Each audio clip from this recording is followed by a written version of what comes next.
they're looking at your facial expression, and from their way of analyzing their environment, they know if they're safe or if they're not. They know if they have trust or mistrust, and they don't have to say anything, but they sense it immensely. And just like anything else, their body, releases the biochemicals to, the adrenaline, and they themselves are being put into fight or flight.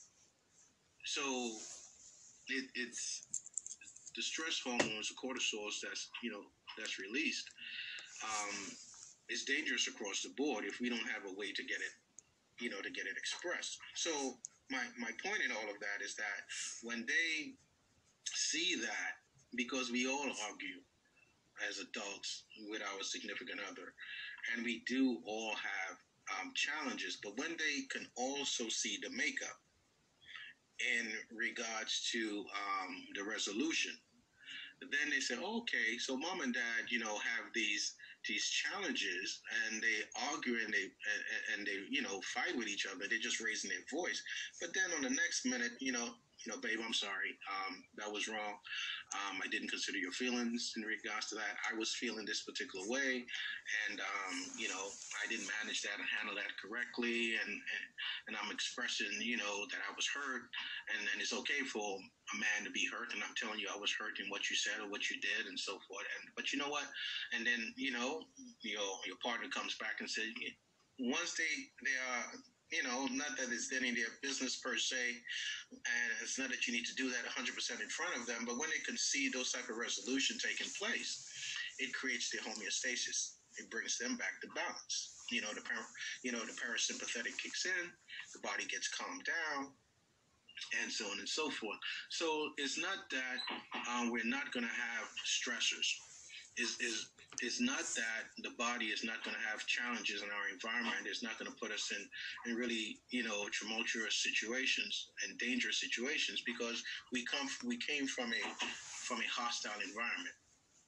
And because of that hostile environment, we were given the means to survive. And we would not be here if our ancestors, did not learn how to fight and defeat the saber-toothed tiger. And we wouldn't be here if we didn't know how to survive the Middle Passage and to get past slavery. So we develop all these defense mechanisms, and it speaks to our strength. But also it also changed our biological code as well. And it codified our reality to perceive things a particular way. And the remnants of how we see ourselves in our environment, in our mainstream society, is an indication in our belief in regards to upward mobility, our ability to be in functional relationships, our ability to achieve, economical stability. And that's kind of more so the core of it. It is the challenges that we face in regards to our environment on a day-to-day basis, but it's our belief in our ability to overcome those challenges. And that's where young people, old, middle-aged, or old people, reach a point where some of them take their lives. I have one final question for you, and then of course I want to give the good news after I ask my final question. I had to grab my notes because I wanted to make sure I actually made notes. So I wanted to make sure I remembered everything, and I did touch on everything. My only thing I wanted to ask was, would you say that when these young people are considering suicide, that this is a demonic spirit, or would you say that this is the individual in normal state doing this? Well, let's define demonic spirit. First of all, and it's a bit of a tricky wording a little bit. Demonic, demon.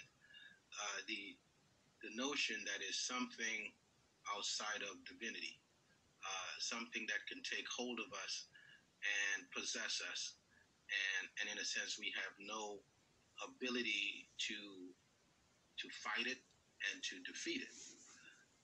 And there's negative energy out there. There's no doubt.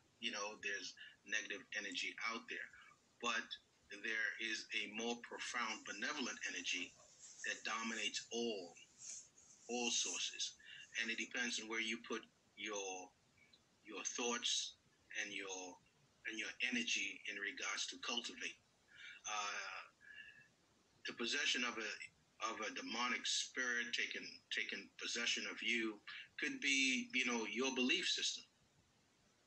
Your strong belief that